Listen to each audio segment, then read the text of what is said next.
Bad dreams, huh? It seems so real. Well, it is real, sort of.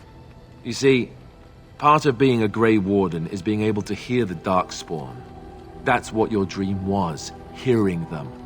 The Archdemon, it talks to the Horde, and we feel it just as they do. That's why we know this is really a blight. The Archdemon, is that the dragon? I don't know if it's really a dragon, but it sure looks like one.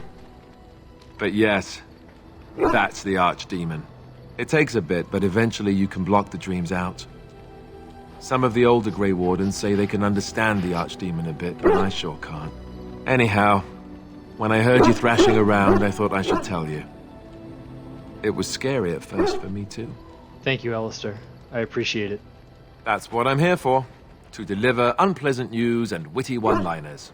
Anyhow, you're up now, right? Let's pull up camp and get a move on. Oh, why, you little... Oh, don't worry. That's just your own shadow. Oh, you're so funny. Such rapier wit. Your furry friend here took offense at me getting near his food. He snapped at me. Look. Good boy. Teach that silly Alistair a lesson. Sometimes I forget that he's a war dog.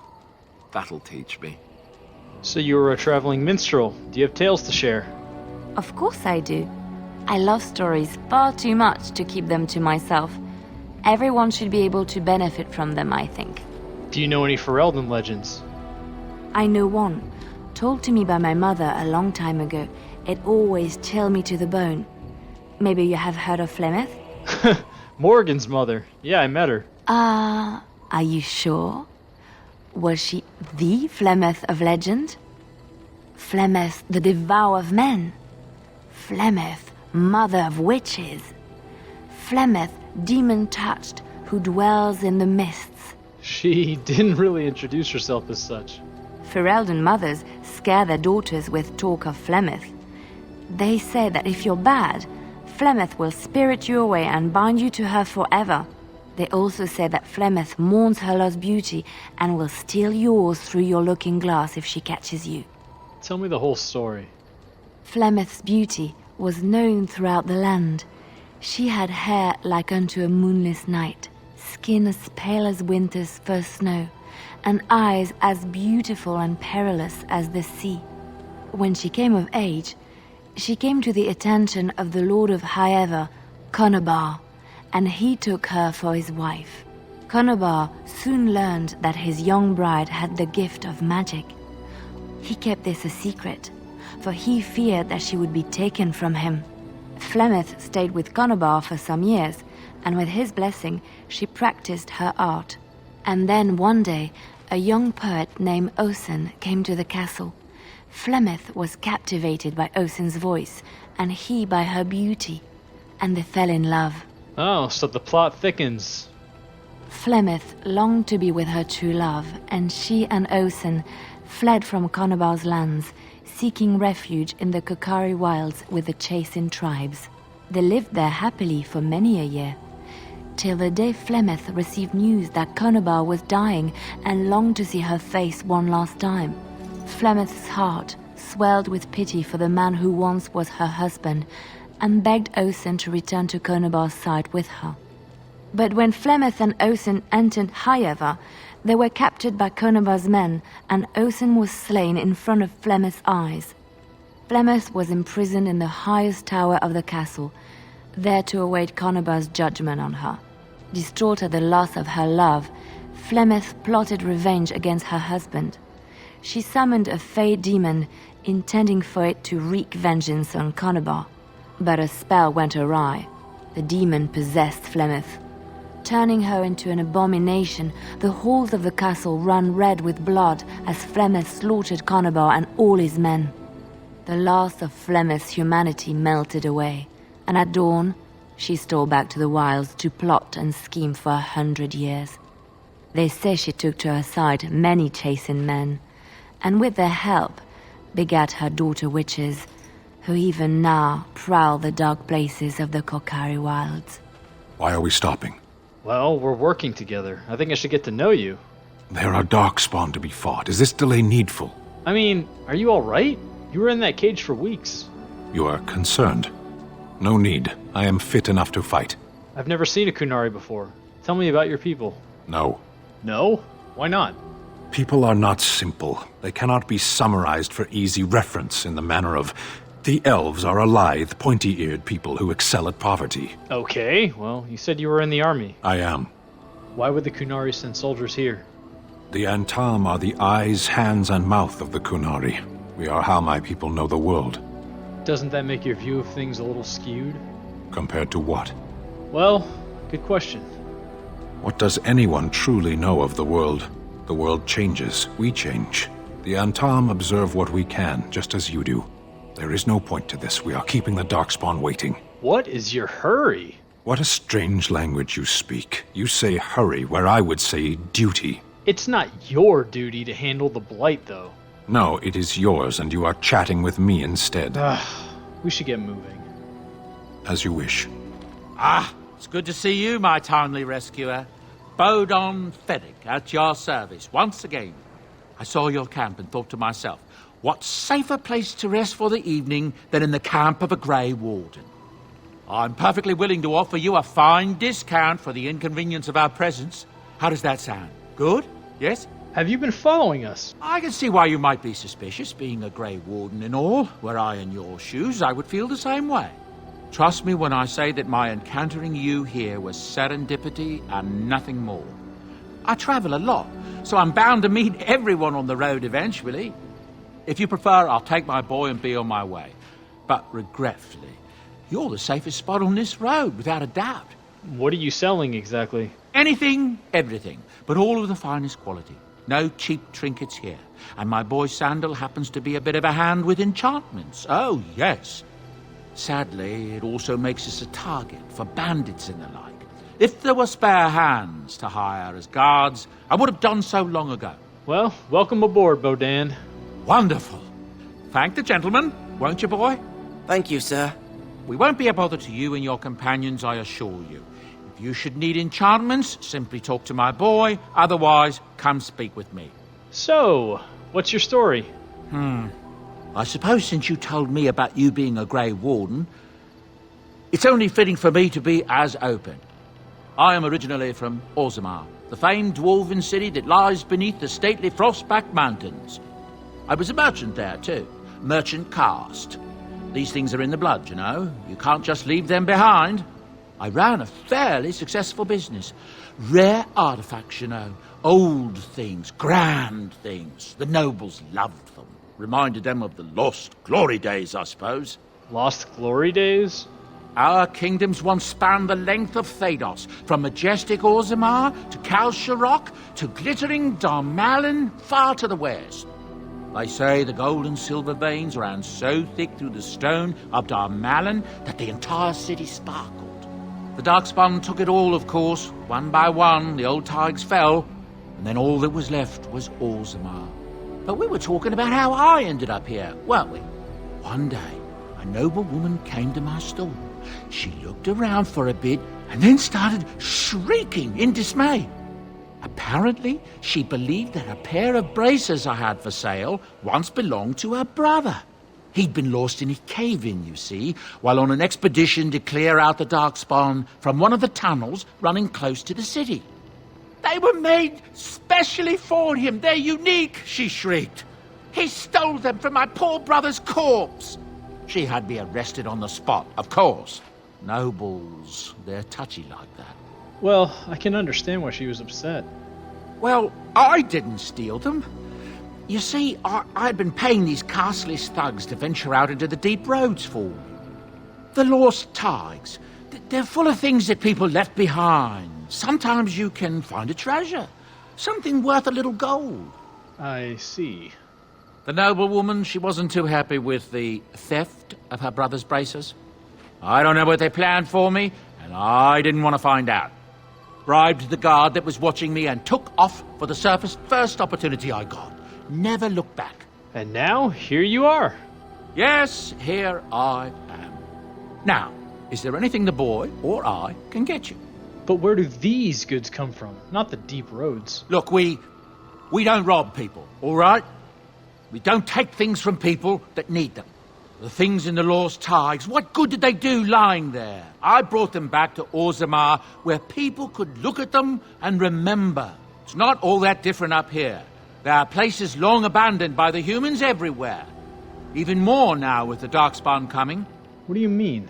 People flee from the Blight with good reason, but they forget things. Things with value and meaning.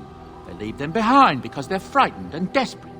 And sometimes, my boy and I, we find our way to these places before the Horde descends, and we save these things. I take them away so the Darkspawn don't get them. Is that so bad? They destroy everything they touch. I suppose it's better than having the Darkspawn take it all. That's what I tell myself, too.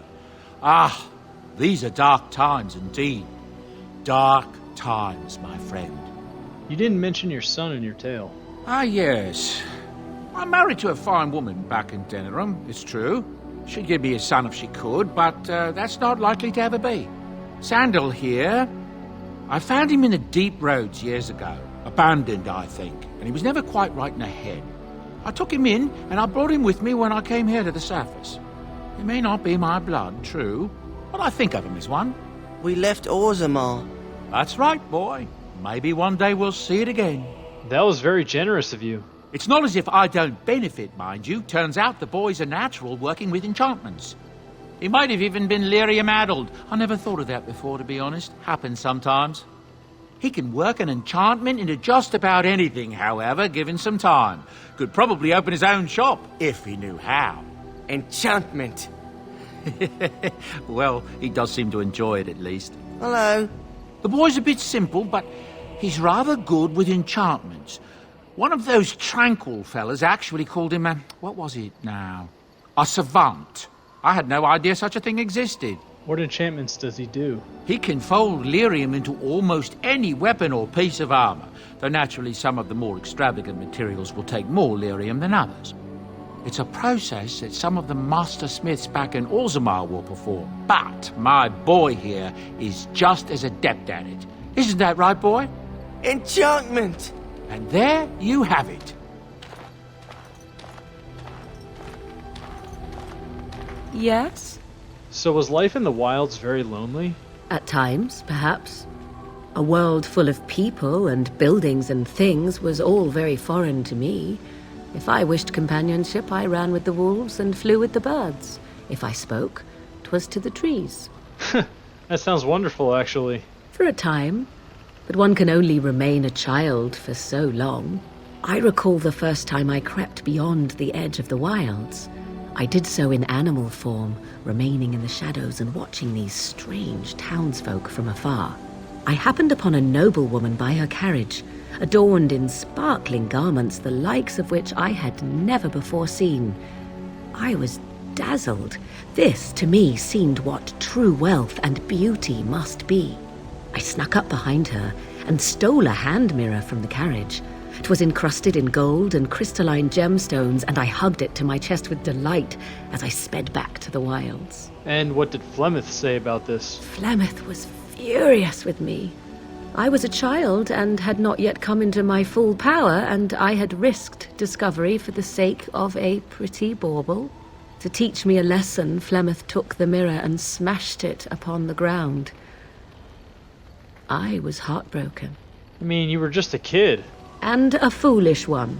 Flemeth was right to break me of my fascination. Beauty and love are fleeting and have no meaning. Survival has meaning. Power has meaning.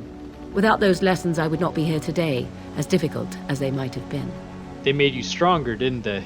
They did indeed. To return to your original question, perhaps my time in the wilds was indeed lonely, but such was how it had to be. I find myself at times wondering what might have become of the girl with the beautiful golden mirror, but such fantasies have no place amidst reality. So how did you learn to change your shape? I was not born such. 'Tis a skill of Flemeth's, taught over many years in the wilds. The chastened have tales of we witches, saying that we assume the forms of creatures to watch them from hiding. When a child is alone and separate from his tribe, that is when we strike, dragging the young boy kicking and screaming to our lair to be devoured. A most amusing legend. Well, that does sound like something you'd do. Oh? I truly doubt that children would be worth the effort. They are filthy, smelly things full of tears and snot and trouble. That said, I cannot speak for the tastes of my mother. She has, after all, lived a very lengthy time in the wilds and done many things I know nothing of. Why do you ask? Is there something specific you wish to know? Can you change into other human forms as well? The form of an animal is different from my own. One may study the creature, learn to move as it does, think as it does. In time, this allows one to become as it is. I gain nothing by studying another human. I already am the same as they are. I learn nothing. So the answer is no, my human form is the only one I possess. Do you spend a lot of time as an animal? There were nights when the wilds called to me, 'tis true. You look upon the world around you and you think you know it well. I have smelled it as a wolf, listened as a cat, prowled shadows that you never dreamed existed. But my life is as a human. I am under no illusions to the contrary. And what do the other animals think of you when you're changed? They do not shy away from me. To their senses, I believe I seem like any other of their species. As to what they think, I truly cannot say. Just as I am still human, no matter my form, they are still animals. Thus they cannot speak, even were I to ask. I've never heard of magic like that before. No? 'Tis not unheard of in the remote corners of the world. There are traditions of magic outside of the circle of magi, despite what those mages would have you believe. Some of these traditions are old, indeed, passed down as carefully guarded lore from one generation to the next. The zealots of the chantry would uproot all such practitioners if they could, but as luck have it, some still exist. My mother is such a one. That's good. This seems like something worth preserving. I am surprised you think so. Still, 'tis a pleasant thing to hear. That's all I wanted to ask for now. Indeed. Have you an opinion on my abilities, then? Am I an unnatural abomination to be put to the torch? No way. Your abilities sound quite useful. Oh, you're simply full of surprises, little man, aren't you? But enough of such talk. Let us proceed, lest the dust gather on us. You're a hard man to find.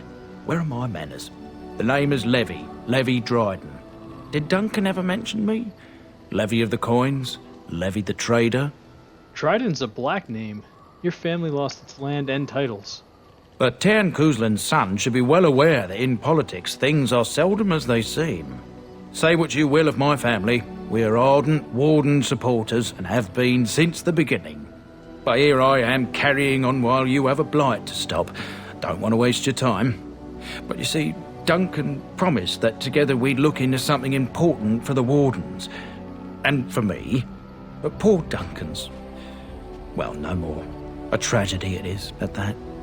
But I know he would want his work carried on, his pledge fulfilled. What promise did Duncan make to you? Well, as you know, my family's name is mud around noble circles.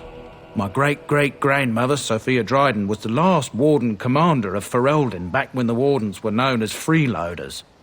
So King Arland banished the Wardens and he took House Dryden's land and titles. That's a bit drastic, isn't it? And then some. Not much is known about that time.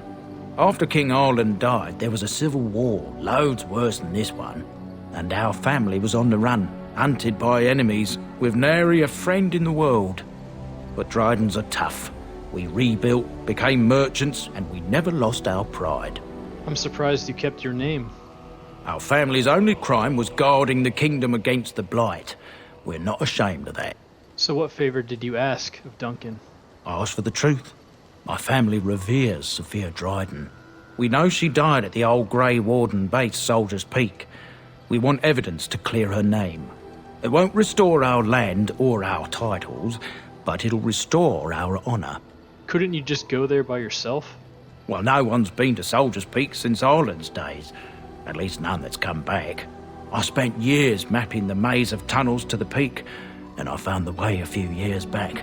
So I went to Duncan, I did, and I said that he could reclaim the old base and my family could have its honour. What do you need from me? I can pick my way through the tunnels at the base of Soldier's Peak, but the place, well, they say it's haunted. and it'll be dangerous for certain. Will you think on it, at least? Why didn't Duncan help you? Darkspawn surfaced in southern Ferelden, and Duncan got plenty busy recruiting new wardens and meeting with good King Cailan. Duncan said he would help after the Battle of Ostagar. Said there might be useful things at the peak, but he never had the chance. How will reclaiming the peak help the Wardens? Soldier's Peak is strategic and symbolic importance. Duncan said that it would be worth it right there. He also hoped to recover lost Warden history and perhaps a few old relics. No one knows what's up there now. All right, let's go to Soldier's Peak. 1,000 blessings upon you, Warden. I'll mark down the location on your map. When you arrive, we'll pick our way through the tunnels together. And here we are, Soldier's Peak. Maker's breath. Look at the size of her. What a fortress. I told you the map would get us through the tunnels. Oh, come on and admit it. You were lost a couple times. I wasn't lost, it's just that the map got soggy. Bah! We're here. So, I'll follow you about, from a distance. This place has the stench of death. I expect there's trouble up ahead. Looks like it's seen better days. Better centuries, more like. Once the Wardens flourished, their ranks full, their caliber certain. Now they even accept people like you, Alistair. Hey.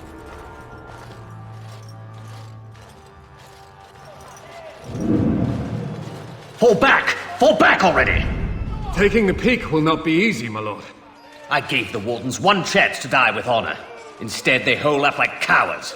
We follow the King's advice, then. Starve them out. But the peak has months of supplies. Then we wait. When they are too weak to lift their weapons, we will send them to their final judgment. What was that? I felt a bit woozy there. I'm not mad, am I? You saw it too? Oh, you mean the strange ghosts? Yeah. How's that possible? This place truly is haunted. Do not let them overwhelm us. Very well.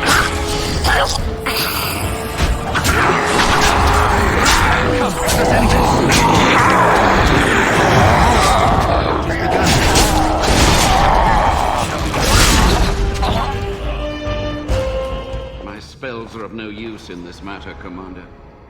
There is more to leading men than sorcery, Avernus. I will remind them that they're wardens. Men, I won't lie to you. The situation is grim. Our forces outnumbered, our bellies empty, and our hearts are sagging. But we are wardens! Darkspawn flee when they hear our horns. Archdemons die when they taste our blades. So are we to bend knee to a mere human despot? No! I, for one, will never give up! I, for one, will never surrender just to dance on Arlen's gallows. So I propose here and now, in these hallowed halls where generations of our brethren stood vigil against darkspawn and evil, that we send a message to that fat bastard. In this sacred place, proud men, strong men stood defiant, and would rather die than submit to tyranny. So brave, even when starving, and my great-great-grandmother stood with them. I can't believe the king attacked the Grey Wardens. Everyone knows they were banished, but to murder them like that... King Arlen must have been a monster. But I've gabbed enough. Lead on, my friend.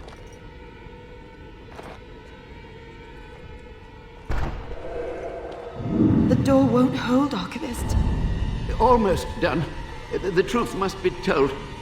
What does it matter? We're dead. Our grand rebellion so close.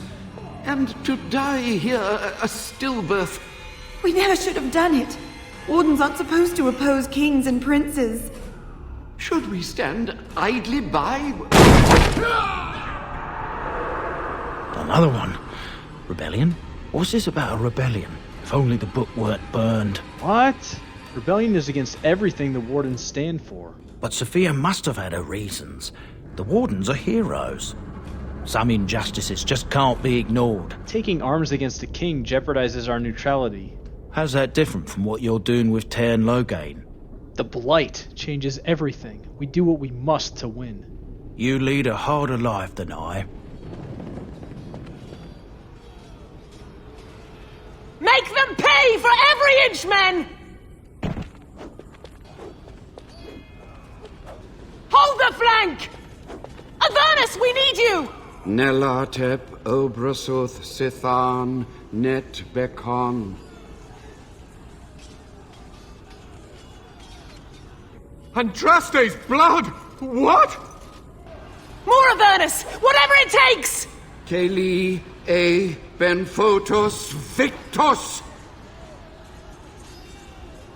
Press them! Press them now!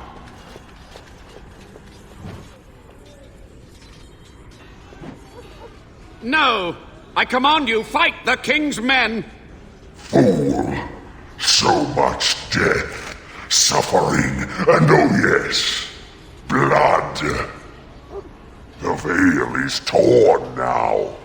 Your soul is mine, Avernus. Acolytes, retreat now.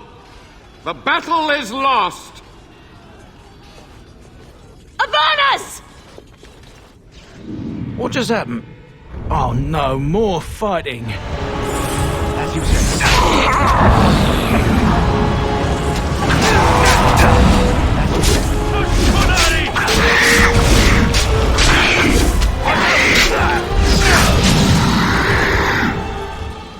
The Wardens summoned demons. Can't believe it. And my grandmother, she knew. Well, Wardens don't forbid blood magic. Anything it takes to win. I believed that my family was better than that. But answers may lay up ahead. Step no further, Warden. This one would speak with you. Who or what are you? This one is the Dryden, Commander, Sophia. All these things. Grandmother? You have slain many of the demon ilk to get here. This one would propose a deal. And why should I trust a demon? What is one woman-child compared to your might? Strike me down if my terms offend. A fool this one would be to betray the Warden.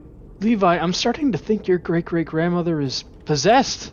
That, or she's really let herself go. My great-great-grandmother is dead. I don't know what that is. Is there anything of the real Sophia left inside you? This one has tasted her memories, seen her thoughts and hidden places. But she is food for this one. No more, no less. Tell me about this deal. The Kyun is quite clear in matters of demons. Destroy them quickly, efficiently. Enough talk. Deal with me now, warrior, and you will thwart many of my kind. This one will explain. The soldier's peak traps me. This one sees so many tantalizing places in the Dryden's memories. This one would see the world herself. For me to be free, into the old mage tower you go and destroy. In return, this one seals the veil. No more demons. No more enemies. Your peak would be safe. Just let this one go into the world. There's no way I'd make a deal with you. Then you are a fool!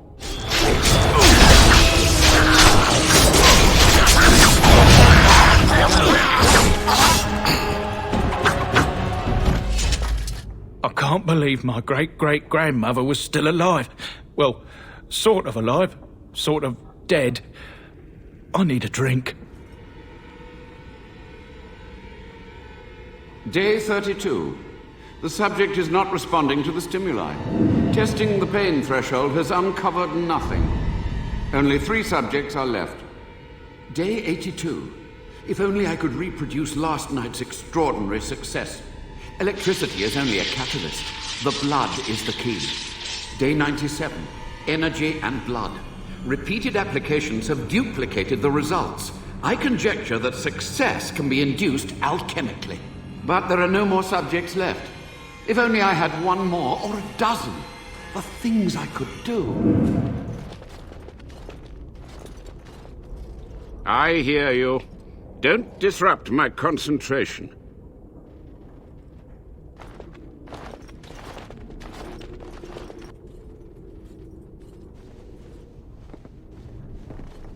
Even now, the demons seek to replenish their numbers.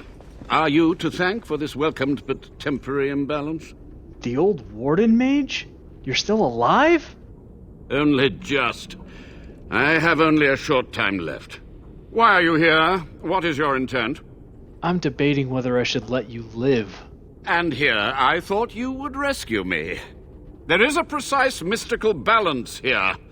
My every breath is dedicated to keeping the tear in the veil from ripping wider. And you would kill me now? Your narrow-minded actions would ensure that this place teems with their kind. I've seen your experiments. They were necessary. Any tool, any iota of information that could defeat the fell demons was justified. As a warden, you should know that. Necessary. Having to relieve yourself after an 8-hour ride is necessary. But there's no excuse for summoning demons. Charming. How do you know I'm a warden? A combination of my research and blood magic. But even without that, who else would brave Soldier's Peak? Soldier's Peak must be rid of its plague of demons. Agreed. This must be the first priority. The only priority. I want answers. To what questions, I wonder? Ask. How have you survived these many years? The Chantry foolishly forbids blood magic. But there are so many secrets to uncover. As my body decayed, I found ways to extend it. But that can only go so far. Tell me what happened here. What use would storytelling serve? The tyrant Arland is long dead, as is all our noble co-conspirators and the Grand Rebellion. Sophia's corpse may walk and talk, but she, too, is no more. How was Arland a tyrant? He ruled with fear and poison, his treachery pit noble against noble in terrible battle. We thought him a monster. We gathered allies to rebel. But the toll of years has erased our failure, hasn't it? It seemed so pressing then. But the kingdom lives on.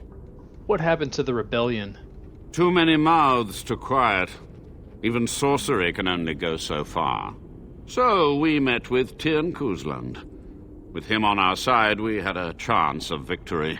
Instead, the King's Guard ambushed us. Commander Dryden and I barely escaped. The Kuzlans almost rebelled. That's my family. Is it? You lost many family members that day. I saw the Tyrn's head on the meeting table, with an apple in its mouth. Arland's butchers, no doubt, slaughtered enough Kuzlans to make them pliable. You had to know summoning so many demons was foolhardy. Perhaps, but it was survival. For months, I prepared the summoning circles, researched the darkest depths of the Fade. That moment was a triumph of demonic law. Dozens of demons, called by my hand. But with so many variables, I suppose, calculation errors were inevitable. I was so close. You're to blame for all this. Some things you just don't do. And who draws this line of what is safe, proper, or moral? The Chantry? Corrupt, mundane, pathetic little men? You? Embrace the core tenet of the Wardens, any means necessary to win. Commander Dryden knew of the demons. She gave the order. I would have summoned the demons anyway. Only under Wardens can true magical research continue. A chance to rediscover the secrets of ancient Tevinter. You do remember how that ended. The Black City, Darkspawn. Chantry lies told to subjugate the mages, to keep them docile. How do you know the Chantry is wrong? And how do you know they are right? Their faith would have you swallow a great deal for small comfort. You sound proud of your actions. My only regret is that it failed, and that I never had a chance to make Arland pay. The time for questions is over. So be it. My only request, if justice or vengeance drive you, stay your hand until the demons are dealt with. Until the demons are dead, we are allies. That will do for now. We must go to the Great Hall. There, I will repair the damage I caused so long ago. There will be peril. The demons will fight us every step of the way. Come. We must act quickly. The demons are clawing on the gates. The veil must be closed. What do I do? I will unravel the summoning circles I drew so long ago. Waves of spirits and demons may come through. Dispatch them. I will begin. First, I must summon the magical energies. I feel them. They're coming. No glorious bloodshed! It's over. The veil is strong now. Stronger, at least. So what of me? Will you leave me to experiment in peace? No more dark research. Find humane ways to help the Wardens. Without test subjects? Without other materials?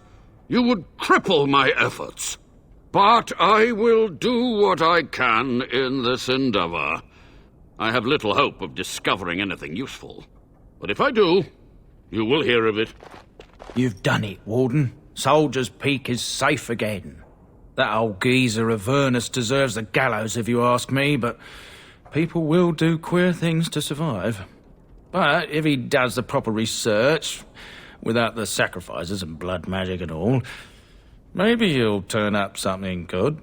But there was no proof to redeem my family. The past won't offer redemption. Try the future instead. For so long, I was focused on the past, on answers.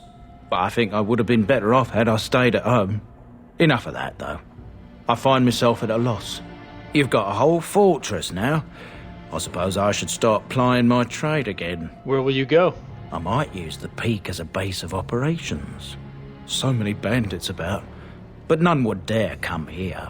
Nice place to store trade goods. You, of course, will get a sizable discount. Looks like we're done here. A demonic invasion thwarted, a Warden base safely rescued. We do good work. I once heard a really old legend about how the Hound warriors in the days of the old tribes would feed their Mabari the flesh of the vanquished. Well, that's what I heard anyway. It would sometimes be human flesh. Oh, like you can tell the difference. For all you know, maybe you've already been fed something. Someone. Don't listen to Alistair, he's full of rubbish. Hey! What do you know about Andraste? Andraste was the Maker's chosen. The Maker had long since abandoned the world when the sound of her singing turned his ear. Beauty, grace, and wisdom enraptured him, and he offered to take her from this flawed world to become his divine bride. But Andraste had an earthly husband and would not forsake him. Instead, she beseeched the Maker to return to his people once more. So earnest was her plea that the Maker was moved and promised that he would create a paradise on earth if all abandoned their false gods and turned once more to him. And this is why Andraste began her exalted march on the idolaters of the Tevinter Imperium.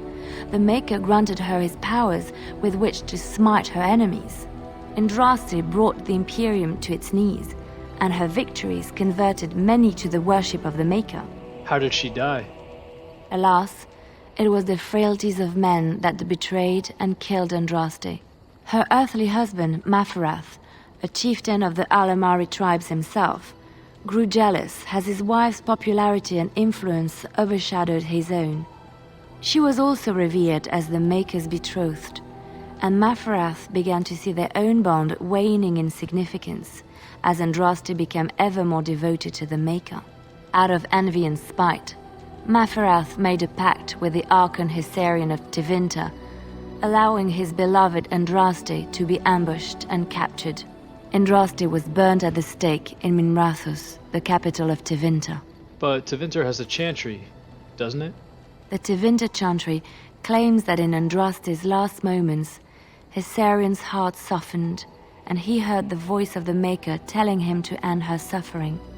He plunged his sword into her heart, and as her blood washed over his hands, he became one of the faithful, Dissenters said that the Archon only converted because he could not stem the tide of Andraste's cult, and was forced to do so to stay in power. We will never know for sure. What can a Templar do exactly? Essentially, they're trained to fight. The Chantry would tell you that the Templars exist simply to defend. But don't let them fool you. They're an army. The other main purpose for a Templar is, of course, to hunt mages. To that end, we train in talents that drain mana and disrupt spells. So Templars use magic themselves? You could call it that, sure. The Chantry doesn't look on it the same way, however, since really our talents only work on mages. Against a regular person, I'm just a guy in a metal suit. So have you hunted many mages?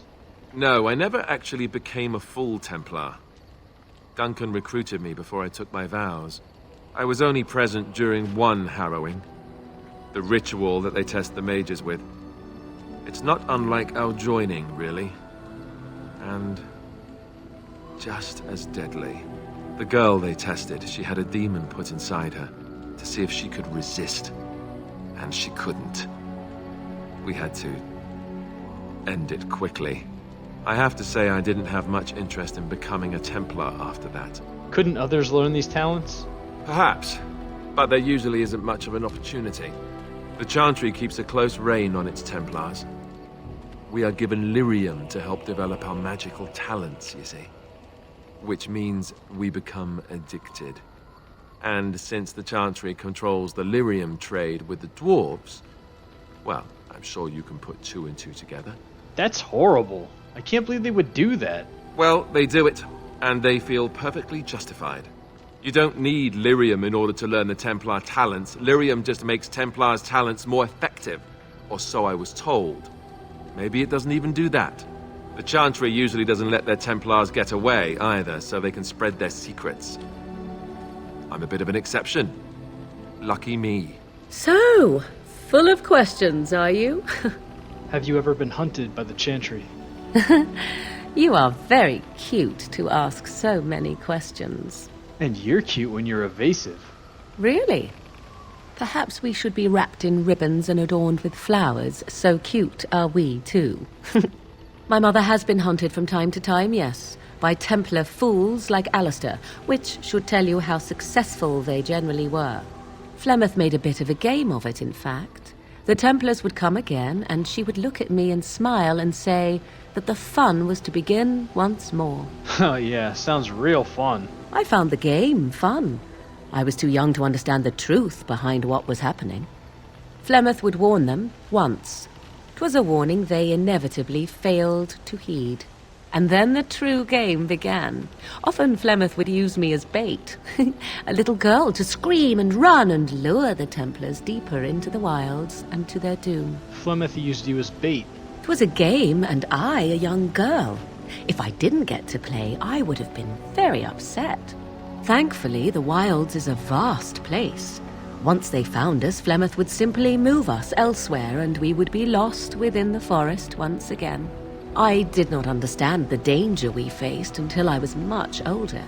I had never heard of apostates or maleficarum. What exactly is an apostate? You do not know? The Zealots use that word for any magic they do not control. The Chantry sees any mages not leashed to the Circle of Magi as apostates. And apostates could become maleficarum, evil mages that resort to blood magic and become demon-enslaved abominations. It may even be true. Still, those of us who prefer freedom see no reason to submit. If I were a mage, I'd want the same thing. Oh, I hope you are not simply being agreeable. It would be a refreshing change. Enough of this talk. Let us return to the task at hand.